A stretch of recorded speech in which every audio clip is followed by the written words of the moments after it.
मित्र हो, प्रचाराची रणधुमाळी सुरू आहे, आपल्याला कल्पना आहे. आणि महानगरपालिकेमध्ये राष्ट्रवादी आणि भारतीय जनता पार्टी यांचं निर्विवाद बहुमत येईल अशा प्रकारचं चित्र आज या ठिकाणी आहे. निवडणुकीला सामोरं जात असताना राजकारणाचा धंदा मांडलेली लोक आणि सुसंस्कृत राजकारण अशा प्रकारची लढाई होणार आहे.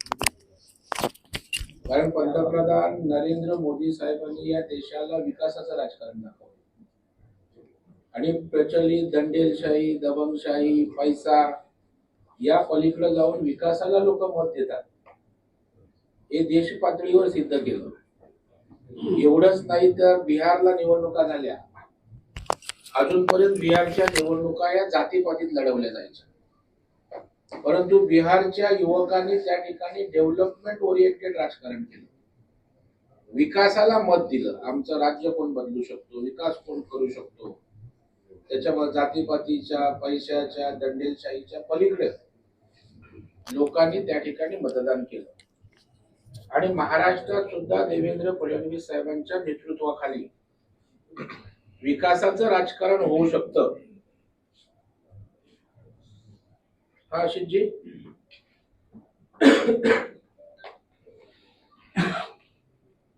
Very good. मी बघितली प्रेस तुमची, तर माझी प्रेस सुरू आहे. करू प्रेस करून हो हो आशिष. तर महाराष्ट्राला सुद्धा विकासाचं राजकारण माननीय देवेंद्र फडणवीस साहेबांच्या नेतृत्वाखाली या ठिकाणी दिसतंय.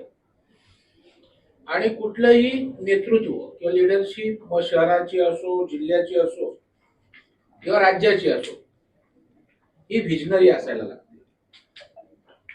आज शहराचा विकास होत असताना पुढची 25 वर्ष माझा महाड शहर कसा पाहिजे,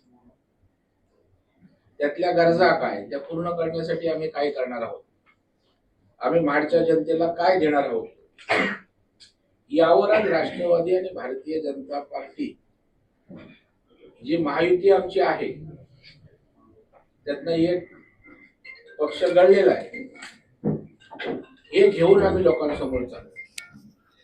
आपण बघाल की या महाड शहरामध्ये सुधाकर सावंत, अण्णा सावंत असतील, जवाहर मोरे साहेब असतील आणि आबा माणिकराव जगताप यांचं एक मोठं योगदान आहे. आणि त्यानंतर विकास होऊ शकतो याची सुरुवात स्नेहलजींच्या नेतृत्वाखाली झाली. आणि मग जे काय महाड शहरात कामं उभी राहिले, नगर भवन बसतात, हे सगळे हे आपण बघताय. महाडचं डेव्हलपमेंट, रस्ते असतील, सगळ्या या गोष्टी झालेल्या आपल्याला दिसतील. आणि त्याच्यामुळे आज आदितीताई स्वतः मंत्री आहेत, मी आहे, खासदार तटकरे साहेब आहेत, आमचे प्रदेशाध्यक्ष तर आपल्याच मातीतले कोकणातले आहेत, आणि राज्याचे मुख्यमंत्री स्वतः आपल्या पाठीशी आहेत. आणि त्याच्यामुळे या सगळे आम्ही एकत्रितपणे हे महाड शहर स्वच्छ, सुंदर आणि नियोजनबद्ध पद्धतीने कसं विकसित होईल याचा आम्ही त्या ठिकाणी प्रयत्न करणार आहोत. काल तर राज्याच्या मुख्यमंत्र्यांनी स्वतः दौऱ्यात व्यस्ततेत असताना महाडवासियांना शब्द दिलाय की महाडच्या शहरासाठी जे लागेल ते मुख्यमंत्री म्हणून मी आपल्या पाठीशी आहे. ते सांगत असताना त्यांना पूर्ण आठवण आहे की 100 वर्ष 27 साली होत आहेत चौदार तळ्याच्या सत्याग्रहाला. तोही त्या ठिकाणी शताब्दी महोत्सव आपण ताकदीनं त्या ठिकाणी साजरा करू अशा प्रकारचं आश्वस्त त्यांनी या ठिकाणी केलेलं आहे. महाड शहराचं पाण्याचा प्रश्न काळ उपसण्यामुळे त्या ठिकाणी शहराच्या पुराचा धोका टळलाय. आणि ते काय एकटं कोणाचं काम नाही, आम्ही सरकार म्हणून मुख्यमंत्री असतील, उपमुख्यमंत्री असतील, सगळ्यांनी मिळून त्याकरता काम केलेलं आहे. त्याचबरोबर महाड शहराच्या वाहतूक कोंडीचा प्रश्न आहे. कोचेरी धरण पूर्ण करून शहराला पाणी पुरवठा पुरेसा करण्यासंदर्भातचा विषय आहे.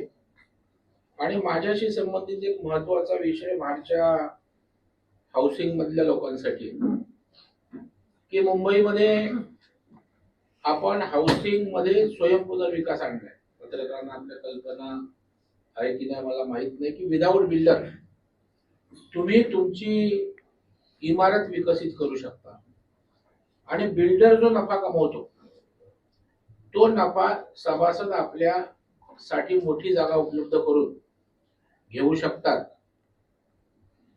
या स्वयंपुनर्विकास योजनेमध्ये आज मोठ्या प्रमाणावर प्रतिसाद मिळतोय. बिल्डरकडे लोक का जायची तर बिल्डर पैसे लावायचा, परवानगी मिळत नव्हत्या, आपले लोक नको त्या भानगडी म्हणून कमी जागा मिळाली तरी चालेल परंतु आपण बिल्डरला देऊया या मानसिकतेतनं बाहेर काढलं. पैशाची व्यवस्था आम्ही फायनान्सिंग एजन्सी म्हणून नोडल एजन्सी म्हणून केली आणि माननीय देवेंद्रजींनी जवळपास 18 मागण्यांपैकी 16 शासन निर्णय करून आज मुंबईमध्ये स्वयंपुनर्विकास समूह स्वयंपुनर्विकास गतीने होतोय.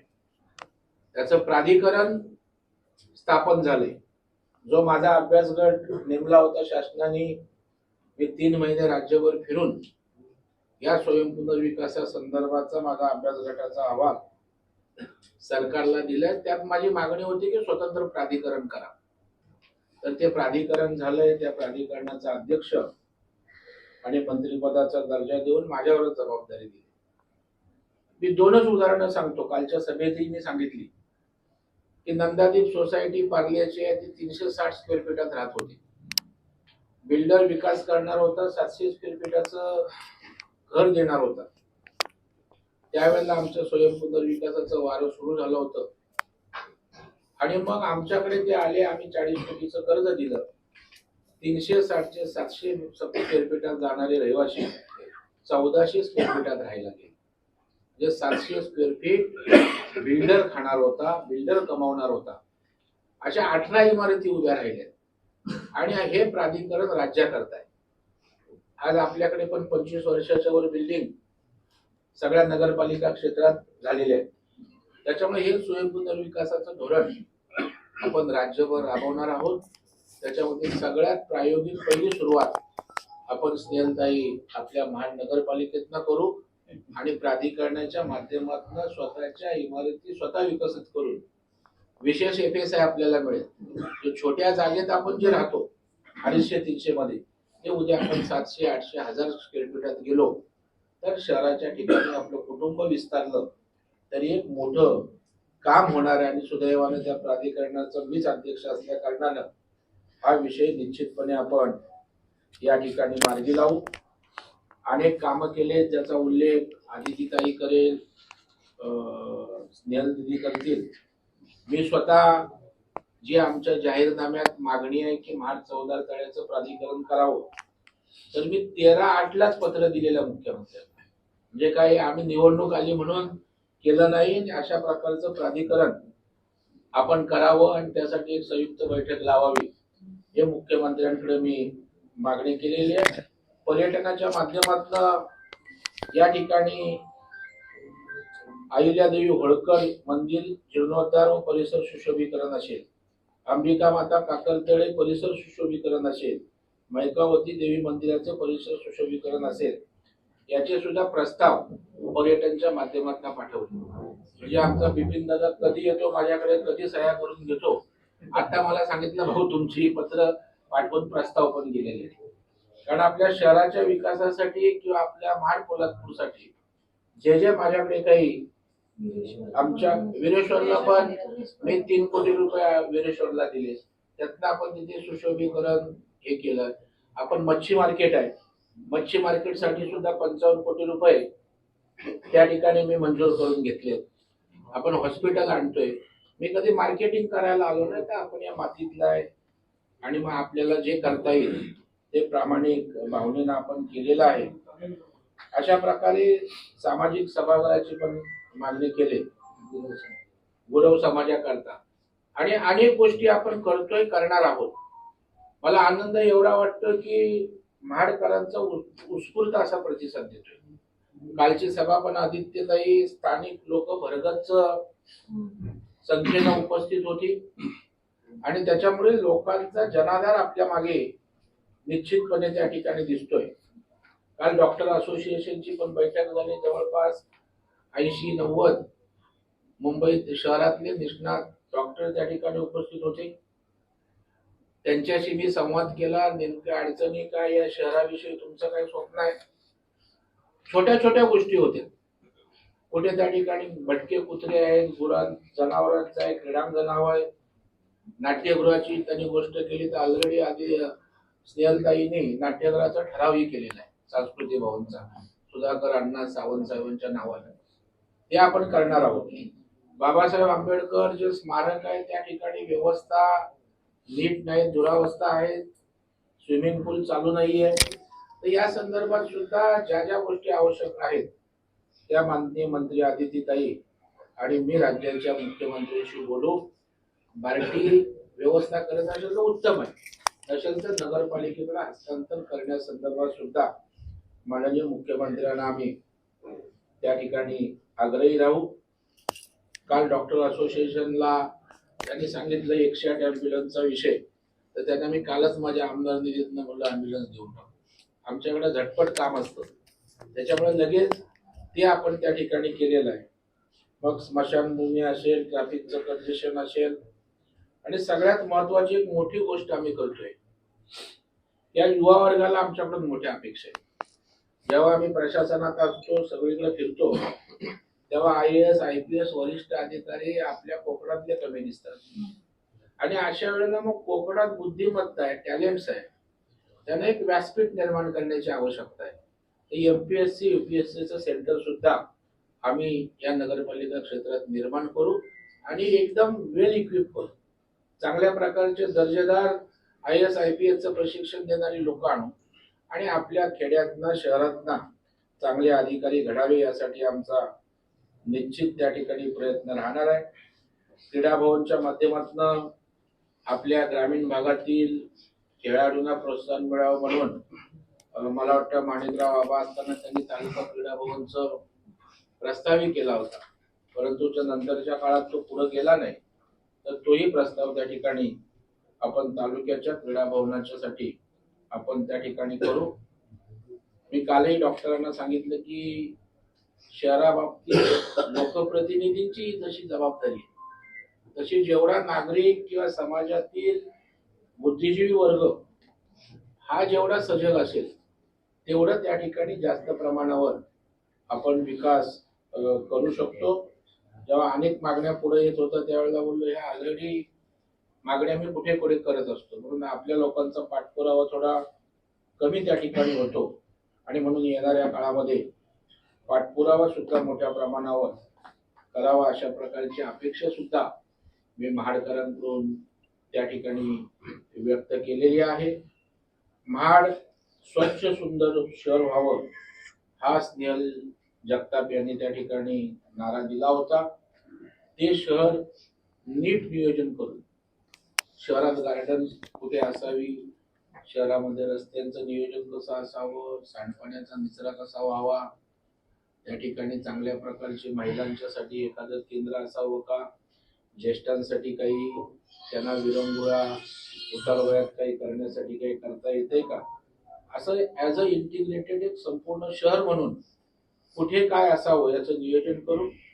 आणि सुदैवानं राज्याचे मुख्यमंत्री आपल्या पाठीशी आहेत. मी आदितीताई त्या ठिकाणी निश्चितपणे खासदार साहेब आहेत, आमदार साहेबांनाही बोलू. कारण शहराच्या विकासासाठी काय आम्ही पण सवतीचे नाही आहोत, आता निवडणुकीत हे होत राहतं, परंतु त्या ठिकाणी महाड शहरासाठी एक विशेष पॅकेज त्या ठिकाणी द्यावं. आणि हे ऐतिहासिक असं शहर आहे, इतिहास परंपरा असणारं शहर आहे. छत्रपती शिवाजी महाराजांची राजधानी आपल्या समोर आहे. रायगडावर ज्या बाबासाहेबांनी घटना दिली आपल्याला, त्यांचं 14 तळ्याचा सत्याग्रह, त्यांची आज स्मृती आपल्याकडे आहेत. आणि अशा या पार्श्वभूमीवर या शहराचं सौंदर्य वैभव या ठिकाणी वाढावं हा येणाऱ्या नगराध्यक्ष असेल, नगरपालिका ज्यांच्या हातात जाईल त्यांची जबाबदारी आणि कर्तव्य आहे. आणि त्या ठिकाणी आम्ही जबाबदारी घेतो. मी स्वतः आपल्या गावचा भूमिपुत्र म्हणून माझं हे महाड शहर स्वच्छ, सुंदर आणि आदर्श अशा प्रकारे होईल यासाठी आम्ही सारे मिळून त्या ठिकाणी प्रयत्न करू, हा विश्वास तुम्हाला या ठिकाणी देतो. आणि सगळ्यांनी आपल्या मार्फत मी महाडकरांना आवाहन करतो की भारतीय जनता पार्टी आणि राष्ट्रवादी अशा प्रकारची युती आज आमची महाड शहरामध्ये झालेली आहे, तर त्याच्या पाठीशी आपण उभं राहावं. जिथे राष्ट्रवादीचे आमचे 15 उमेदवार आहेत तिथे घड्याळ आहे, 5 उमेदवार आहेत तिथे कमळ आहे, तर त्याच्यावर त्या ठिकाणी बटन दाबून आम्हाला ही नगरपालिका आमच्या ताब्यात द्या. हे 5 वर्षात महाड शहराचं चित्र निश्चितपणे बदलून दाखवू अशा प्रकारचा विश्वास मी आपल्याला या ठिकाणी देतो. 21वा नगराध्यक्षांचा 21वा आणि मेन आमचे नगराध्यक्ष सुदेश कळमकर आहेत. त्यानंतर अर्थात आपण त्या ठिकाणी ताकदीनं सगळ्यांनी तुम्ही आशीर्वाद द्या. आपल्या मार्फत महानगरीच्या नगराध्यक्षांना त्या ठिकाणी निवडून देण्याचं सुद्धा मी विनम्र आवाहन करतो. बोला. रायगड मध्ये तुमचं प्रमुख जे लढत आहे ती शिवसेनेची आहे. बिहारचं उदाहरण देत तुम्ही दंडेलशाहीच्या राजकारणाचा जो उल्लेख केला, तर शिवसेनेच्या किंवा शिंदे गटाच्या आमदारांकडनं किंवा मंत्र्यांकडनं दंडेलशाही असा तुमचा आरोप आहे का, प्रत्यक्ष अप्रत्यक्ष? ज्याला लागू होतं त्यांनी समजून घ्यावं. मी कशाला नाही, तुम्ही आता उल्लेख सुरुवात करा. दंडेलशाही म्हणजे आज राजकारणाचा दर्जा घसरतोय. दादागिरी, ताकद, पैसा, प्रलोभन या आधारे राजकारण जे काही रुजू पाहतंय दुर्दैवानं, आणि ते करत असताना देशात मोदी साहेबांनी राजकारणाचा बाज बदलला. महाराष्ट्रामध्ये देवेंद्रजींनी सुसंस्कृत राजकारण आणलंय, आणि मग जर कोकणात अशा प्रकारचं राजकारण होत असेल तर त्या ठिकाणी एका बाजूला राजकारणातला पैसा, पैशातला राजकारण, दंडेलशाही अशा प्रकारची मनोवृत्ती एका बाजूला आहे, आणि दुसऱ्या बाजूला सुसंस्कृत राजकारण करणारी आम्ही लोक आहोत. त्याच्यामुळे यातला फरक लोकांनी बघावा, आणि लोक सुज्ञ आहेत. तुमचा आरोप थेट शिवसेनेवर आहे का, शिंदे गटावर आहे का? आता आमचे विरोधक कोण आहेत? आता तुम्ही पत्रकार एवढे हुशार आहात की तुम्हाला कोणाला म्हणतोय काय बोलायचं, मला तोंडून नावच पाहिजे का तुम्हाला? नाही, मी एक रिक्वेस्ट करतो. आता दादा भाऊंचं बोलून झालंय, आदिती त्या बोललेल्या आहे, मग सगळ्यांनी हा तो प्रश्न आहे. अशी request. बरोबर. आज या पत्रकार